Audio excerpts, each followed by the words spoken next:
Ex-ministro José Dirceu diz que continuará lutando para provar a sua inocência no caso Mensalão. Estudo aponta que a educação brasileira foi a terceira que mais melhorou nos últimos 15 anos. A partir de 2013, jovens acima dos 16 anos poderão fazer cirurgia de redução de estômago no SUS. O mercado imobiliário está aquecido na cidade de São Paulo e cada vez mais pessoas querem realizar o sonho da casa própria. A cantora pop Rihanna é eleita a artista mais importante dos últimos 20 anos pela revista Billboard. Agora, no Jornal da FIAM.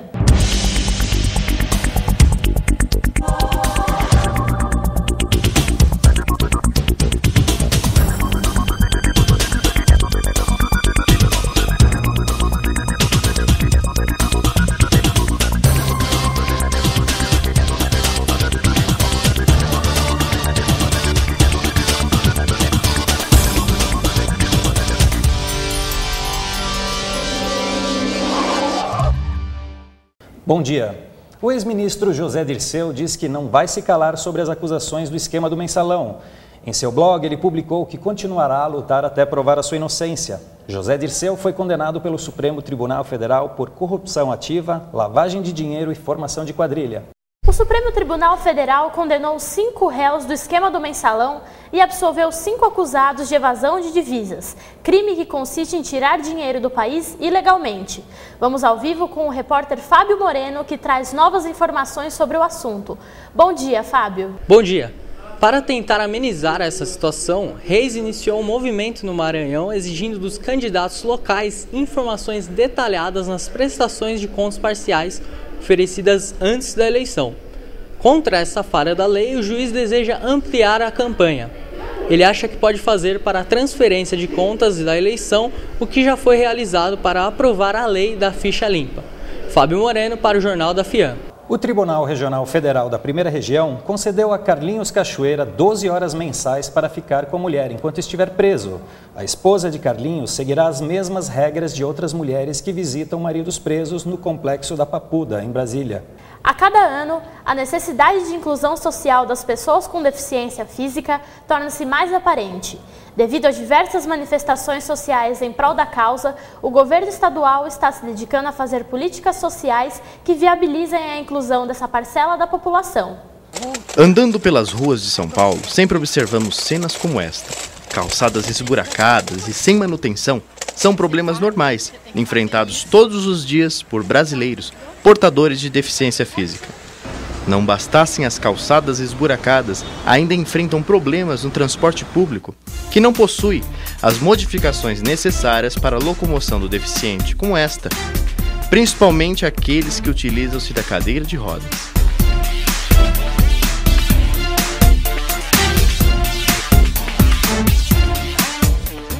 A acessibilidade para os deficientes físicos ainda é muito debilitada. As verbas que deveriam ser utilizadas em prol deles muitas vezes não são implementadas da maneira correta. A maior dificuldade é a de locomoção, com a falta de projetos eficientes para transporte público e reforma de calçadas. Mara Gabrilli é deputada federal e também deficiente física. Ela luta pelos direitos das pessoas com deficiência há bastante tempo. E diz que a luta não é só pelas melhorias de calçadas, mas também contra o preconceito. Faço um trabalho que primeiramente é focado nesse público, que hoje a gente sabe pelo censo que são 45 milhões de brasileiros, mas é um trabalho que acaba se expandindo a muito mais pessoas, porque qualquer cidade que se torna mais acessível, mais inclusiva para quem tem uma deficiência, essa cidade se torna muito mais bacana para qualquer cidadão. Segundo o Conselho Nacional de Justiça, 71% dos processos judiciais em 2011 não foram resolvidos. Para o conselheiro José Guilherme Vaz Werner, a situação é preocupante. Depois de 7 anos de investigação, começou em agosto o julgamento dos 37 réus do Mensalão, o esquema de compra de votos no Congresso. Todas as sessões do Supremo Tribunal Federal foram transmitidas ao vivo pela TV Justiça. Um dos alvos foi o Partido dos Trabalhadores. Entre 2003 e 2005, o partido foi acusado de construir um vasto esquema de distribuição de propina, pagas mensalmente a deputados em troca de apoio ao governo Lula. Sobre os quais se apoia o edifício republicano nacional que minam as próprias bases da sociedade livre, plurima e democrática que todos nós, brasileiros, desejamos construir. Porém, o então presidente não foi acusado no processo. José Dirceu, acusado de ser o chefe do Mensalão, foi condenado a 10 anos de prisão. Marcos Valério, que de acordo com o processo foi o operador do esquema, pegou 40 anos de cadeia. O julgamento não tem precedentes em um país onde a corrupção é um dos grandes problemas da cultura política, mas mesmo com lideranças do PT sendo condenadas, o caso parece não ter danificado a imagem do partido que recentemente venceu a eleição para prefeito em São Paulo, maior cidade do país. Mesmo assim, a oposição vê oportunidade política no julgamento. Alguns políticos da oposição, no entanto, também estão sendo investigados por corrupção no caso do Mensalão Mineiro, que envolve políticos ligados ao PSDB. Para os especialistas, fica claro que a corrupção pode não acabar, mas depois do julgamento no STF, muita gente por aí vai pensar 2 vezes antes de tentar cometer esse tipo de crime. Eu diria que esse julgamento foi emblemático e mudou o funcionamento da corrupção na política. O Conselho Universitário da USP se reúne hoje na sede da reitoria para discutir a questão das cotas raciais e sociais. A universidade vai abordar o tema pela primeira vez desde a criação do Inclusp, Programa de Inclusão Social da instituição, que oferece um bônus a alunos vindos da rede pública de ensino. De acordo com a lei sancionada pela presidenta Dilma Rousseff em agosto, 50% das vagas oferecidas serão de livre concorrência e a outra metade será destinada a alunos de acordo com sua cor, renda familiar e rede de ensino. As faculdades públicas de todo o país terão 4 anos para se adaptar ao decreto. Um estudo feito em 49 países por pesquisadores de universidades como Harvard e Stanford mostrou que a educação brasileira foi a terceira que mais melhorou nos últimos 15 anos, atrás apenas do Chile e Letônia. Mais informações com o repórter Erickson Bonfim. Bom dia, Erickson. Bom dia. Apesar dos avanços, o país ainda tem muito o que melhorar. Uma vez que os resultados do PISA, o Programa Internacional de Avaliação dos Alunos, não foram nada satisfatórios, com a média de 401 pontos contra 496 dos países mais desenvolvidos. Certeza mesmo é que a nova sexta potência econômica mundial já deveria ter começado a ter feito um bom investimento no seu ensino público, como são feitas em grandes países. Erickson Santos, para o Jornal da FIAM. Foram divulgadas as datas da segunda fase dos principais vestibulares das faculdades públicas do Brasil. A FUVEST, vestibular mais concorrido do país, terá sua segunda fase no dia 13 de janeiro. A Unicamp terá sua segunda etapa, dividida nos dias 13, 14 e 15 de janeiro. A Unesp marcou as suas provas para os dias 16 e 17 de dezembro. Pensando nos eventos esportivos que acontecerão no país nos próximos anos, o estado do Rio de Janeiro apresentou novidades no ensino para 2013. De olho nas próximas Olimpíadas e na Copa do Mundo de 2014, escolas estaduais do Rio de Janeiro oferecerão cursos de idioma em toda a sua rede. Escolas públicas terão cursos de francês, espanhol, inglês e mandarim em 2013. A ideia da Secretaria Estadual da Educação do Rio é dar um incentivo ao ensino da segunda língua. Pensando em formar grandes profissionais na área de tecnologia, a Singularity University firmou uma parceria com uma universidade brasileira. A entidade americana disponibiliza cursos para que os interessados possam criar e aprimorar seus projetos inovadores. Com o objetivo de preparar os líderes do amanhã através do conhecimento das tecnologias exponenciais, a Singularity University surgiu em 2009, no Vale do Silício, na Califórnia, e foi fundada por Peter Diamandis e Ray Kurzweil. Os primeiros passos da Singularity no Brasil foram através da parceria com a FIAP. Eles vieram para o Brasil por primeira vez em 2010, em março de 2010. Fizemos reuniões com assessorias de imprensa, com mídias, eles apareceram em jornais, revistas, e depois, no final desse ano, a gente teve o primeiro curso local aqui no Brasil, que durou 7 dias. No Brasil, a Singularity University possui seu único espaço no mundo para que seus alunos possam realizar seus projetos. Esse aqui, o Coworking Space, está localizado na Avenida Paulista, número 1106. Outro projeto é o Call to Innovation. O site oficial é www.singularityU.org, singularityU.org, e as empresas parceiras são Google, Nokia, Cisco, Autodesk, Kaufman Foundation, principalmente. A seguir, os principais hospitais da cidade de São Paulo estão com falta de sangue para doação. O Instituto de Psiquiatria do Hospital das Clínicas de São Paulo testará tratamento por videoconferência em pacientes deprimidos.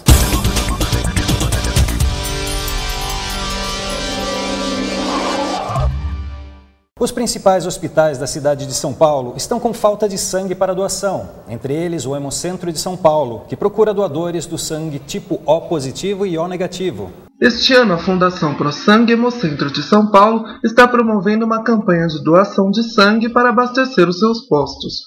Os tipos sanguíneos necessários com maior urgência é o tipo O positivo e negativo. Se você é saudável, tem entre 16 e 67 anos e pesa mais de 50 quilos, ou então conhece alguém que preenche estes requisitos, aproveite este mês para ajudar a Fundação. A sua contribuição pode salvar a vida de milhares de pessoas.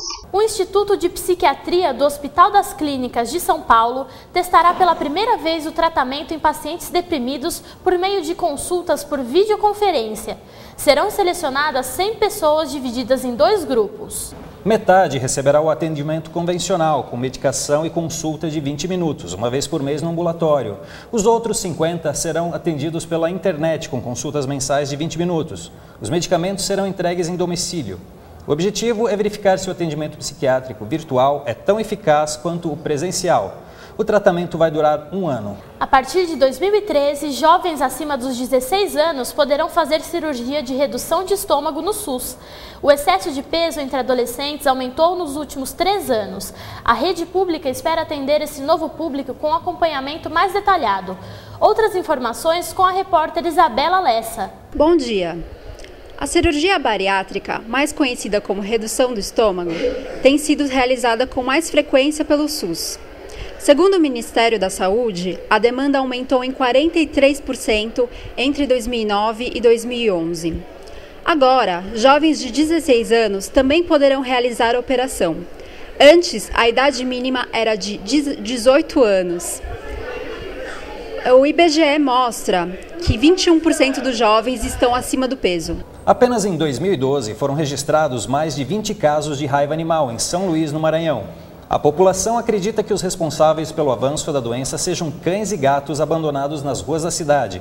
As campanhas de vacinação e recolhimento destes animais não vinham sendo feitas regularmente até o registro das mortes. A Secretaria de Vigilância da Saúde montou postos de vacinação em vários pontos da cidade, mas moradores da periferia reclamam da ausência de uma ação efetiva para impedir o avanço da doença. Será que o macarrão instantâneo faz bem? Você sabe se ele pode substituir as refeições? Entenda todos os mitos e verdades a respeito deste alimento na reportagem de Mauro Castro. Ele é rápido, prático e fácil de preparar. Na correria do dia a dia, muitas pessoas substituem a refeição pelo macarrão instantâneo. Mas será que ele alimenta de forma saudável? O macarrão instantâneo nada mais é do que o macarrão convencional, que é feito à base de trigo, sêmola, semolina, que são produtos derivados do trigo também, só que submetido a um processo de pré-cozimento e a um processo de fritura também.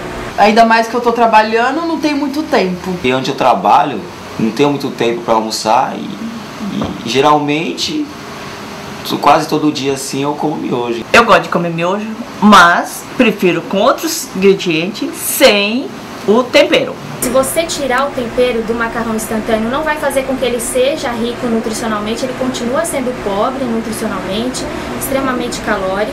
Se você colocar vegetais e colocar carnes no macarrão instantâneo, que é o macarrão, enriquece sim o macarrão. É claro, você está colocando vegetais e está colocando outras fontes de nutrientes. Porém, não se pode fazer essa substituição sempre, né? Uma hora você vai ficar devendo para o seu organismo aquela quantidade adequada de nutrientes. No 6º mês, a minha médica identificou diabetes gestacional.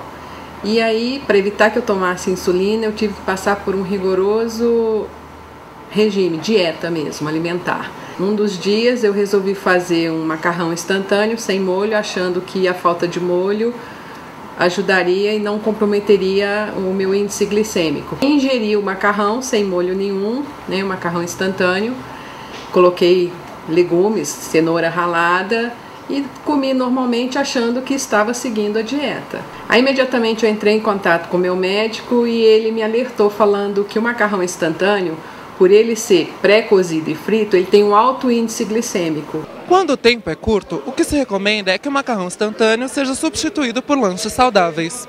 Ele não é uma refeição adequada, não substitui uma refeição balanceada. Ele é 100 vezes mais rico em sódio do que o macarrão convencional. Então, o fato de ser rico em sódio pode levar ao aumento da pressão ao longo dos anos. Se a pessoa já tiver predisposição na família, até fatores genéticos, ou até já tiver desenvolvido obesidade, ela pode sim desenvolver pressão alta. É melhor que se coma um lanche saudável do que comer um lanche de fast food rico em gordura, em carboidrato, rico em sódio. É melhor fazer. No próximo bloco, Conselho Universitário da USP se reúne para discutir a questão das cotas raciais e sociais. O estado do Rio de Janeiro apresenta novidades no ensino para 2013.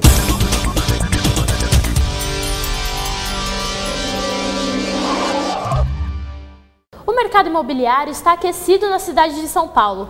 Cada vez mais pessoas procuram imóveis para realizar o sonho da casa própria. Mas você sabe qual é o modelo mais procurado?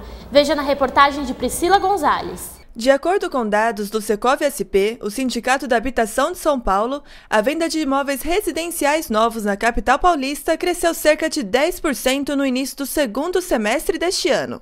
Um aumento de quase 4% em relação ao primeiro semestre, somando 1.860 unidades vendidas nessa região. Esses imóveis novos, chamados de lançamento, são aqueles vendidos ainda na planta, com prazo de 3 anos para serem entregues. Roseli Hernandes é diretora do Secov e de uma imobiliária em São Paulo.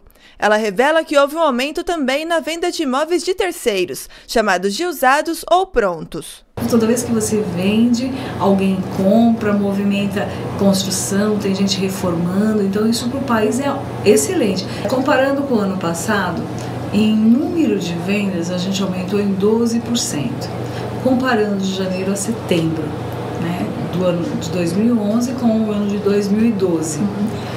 Mas em valor de venda, que é a gente chamado VGV, que é o valor da venda, nós aumentamos em 45%. Ou seja, as pessoas estão pagando mais pelo imóvel dos sonhos.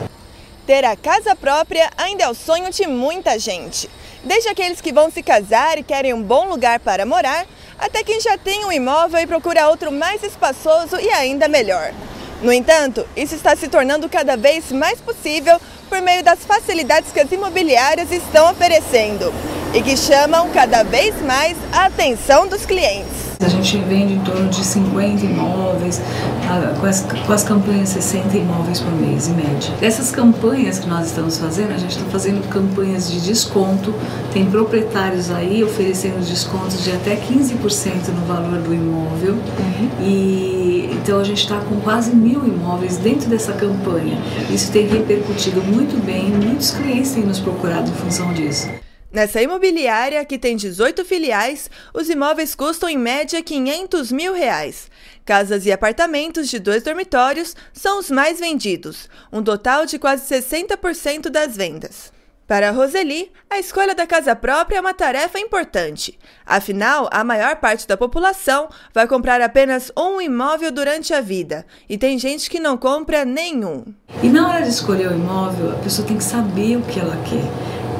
Por que ela vai mudar de imóvel, as condições financeiras que ela tem, para que ela possa fazer uma boa compra. O apartamento ou a casa, né? Você tem que ver o tamanho, quantos dormitórios tem, se a cozinha é adequada a você, se existe alguém com necessidades especiais, se tem escada, se não tem o ambiente.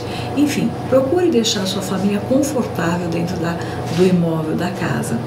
Um simulador criado pela AES Eletropaulo ajuda o consumidor a calcular o gasto da conta de luz. Mais informações com a repórter Amanda Ventura. Bom dia, Amanda. Bom dia. Para conscientizar a população a respeito do consumo de energia elétrica, a AES Eletropaulo criou um dispositivo online para que os clientes possam calcular sua conta de luz. Com esta ferramenta, é possível controlar os gastos e economizar energia. Segundo a empresa, algumas medidas simples podem evitar o desperdício de eletricidade, como, por exemplo, reduzir o tempo no banho e trocar as lâmpadas comuns por fluorescentes. Para mais informações, acesse o site www.consumomaisinteligente.com.br. Amanda Ventura, para o Jornal da FIAM. Segundo uma pesquisa divulgada pelo Serasa Experian, a cada 15 segundos um consumidor brasileiro é vítima da tentativa de fraude conhecida como roubo de identidade. Quando isso acontece, os dados pessoais são usados por criminosos para obter crédito com a intenção de não honrar os pagamentos. Para se prevenir contra isso, uma dica é nunca deixar o documento com um desconhecido quando você não estiver por perto. As compras para animais de estimação que são feitas em pet shops passaram de 68,3% esse mês. Esse mercado cresce a cada ano.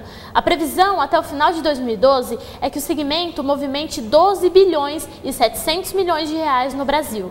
Os animais de estimação ajudam a movimentar o mercado bilionário, que cresce a cada ano. No Brasil, existem quase 50 milhões, praticamente 1 para cada 4 pessoas. Segundo a consultoria Gouveia de Souza, a previsão para este ano é que os gastos com os pets movimentem quase 13 bilhões de reais no país, um aumento de 8,5% em relação ao ano passado. Cães e gatos estão entre os favoritos, respondendo por 95% dos gastos do setor, um montante de 10 bilhões e 700 milhões de reais. Grande parte das despesas fica por conta da alimentação, quase 66% do total. Investir em franquias é uma opção para quem quer empreender. Esse mercado tem atraído desde estudantes recém-formados que buscam começar um negócio próprio até executivos experientes que procuram um plano B para garantir o seu conforto. Mas segundo especialistas, marcas conhecidas que já passaram por um forte processo de expansão estão saturadas e muitas vezes já estão com espaço limitado para a abertura de novas unidades. Frente a esse cenário, marcas internacionais figuram como uma alternativa para quem procura inovar. Acompanhe agora a previsão do tempo para todo o país.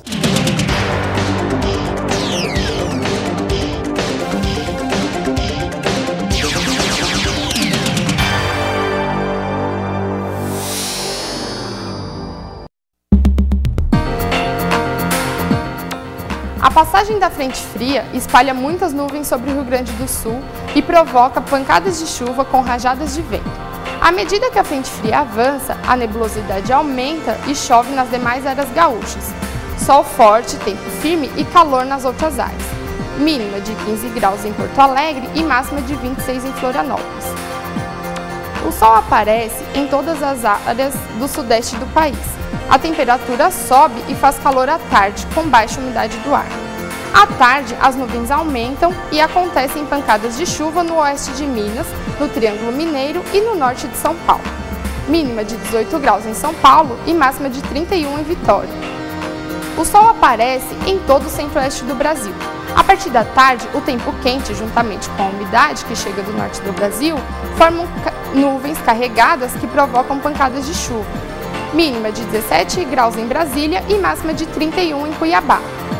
O sol brilha forte em todas as áreas do norte brasileiro. Uma grande massa de ar seco deixa o tempo firme no Tocantins, no Amapá e em grande parte do Pará. Mínima de 23 graus em Manaus e máxima de 32 em Macapá. Uma forte massa de ar seco predomina sobre grande parte do Nordeste. Áreas de instabilidade que vêm do mar provocam chuvas passageiras no começo do dia e no fim do dia em toda a faixa leste da região. Sol, calor e tempo firme nas demais áreas nordestinas. Mínima de 22 graus em Salvador e máxima de 31 em Natal. Veja a seguir. Ingressos para o evento musical Lollapalooza já começaram a ser vendidos no Brasil. Oficina dos Menestréis retoma o musical Lendas e Tribos.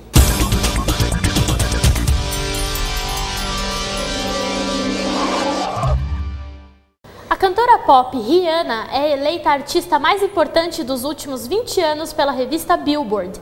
Com apenas 24 anos, ela superou nomes como Pink, Britney Spears, Madonna e Mariah Carey. De acordo com a publicação, Rihanna tem uma das carreiras mais promissoras da história. A cantora alcançou a marca de 20 milhões de produtos vendidos desde o álbum Music of the Sun, lançado em 2005. Ingressos para o evento musical Lollapalooza já começaram a ser vendidos no Brasil. Mais informações com a repórter Natália Gonzaga. Bom dia, Natália. Bom dia. Para os fãs do Festival Lollapalooza, uma boa notícia. Os ingressos começaram a ser vendidos. Embora o primeiro lote já tenha se esgotado, o segundo já está disponível e poderá ser comprado pelo site. O festival terá mais de 60 atrações que ficarão espalhadas pelos 5 palcos no Jockey Club de São Paulo. Natália Gonzaga para o Jornal da FIAM. Obras do Vaticano estão expostas no Parque do Ibirapuera. A mostra Esplendores do Vaticano, uma jornada através da fé e da arte, está em exposição na Oca do Ibirapuera, zona sul da capital paulista. Serão expostas obras-primas de Michelangelo, Bernini e Guercino, além de documentos e relicários. A maioria dos objetos saiu do Vaticano pela primeira vez. A mostra vai até o dia 23 de dezembro e os ingressos custam de R$ 40 a R$ 52. Diários perdidos sobre o quadro de Leonardo da Vinci ajudariam a solucionar o mistério de Mona Lisa. Um pacote de diários que teriam sido enviados pelo correio da Grã-Bretanha para os Estados Unidos nos anos 60 poderiam fornecer uma pista vital sobre a origem de um polêmico quadro apresentado em Genebra no mês passado como a Mona Lisa original de Leonardo da Vinci. Em uma reviravolta do mundo da arte, os diários desapareceram e o endereço em Washington para o qual eles foram enviados parece nunca ter existido. As anotações foram feitas no século XX, eram do especialista e colecionador britânico Hugh Blacker. O grupo de teatro Oficina dos Menestréis coloca novamente em cartaz o musical Lendas e Tribos. Por meio de lendas nacionais e universais, 50 menestréis, contadores de histórias e uma banda musical constroem um painel sobre tribos de todos os tempos, com muita sátira, músicas e coreografias.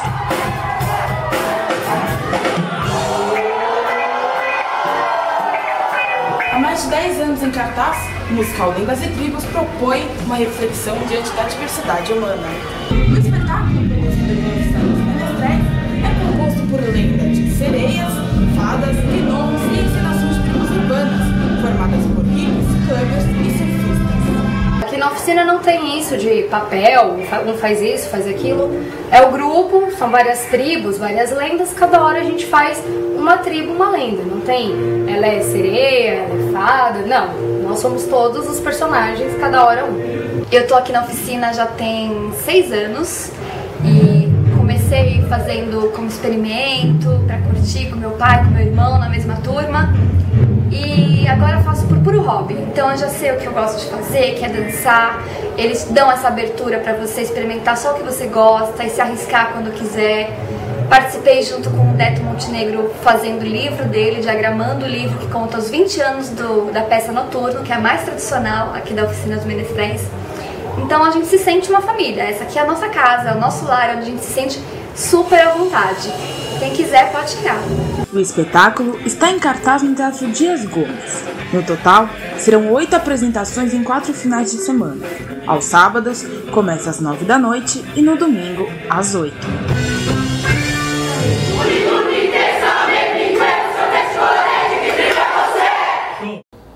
O Jornal da FIAM termina aqui. Outras informações no Jornal da FIAM, segunda edição, às 8h20 da noite. Bom dia para você. Tenha um ótimo dia e até amanhã.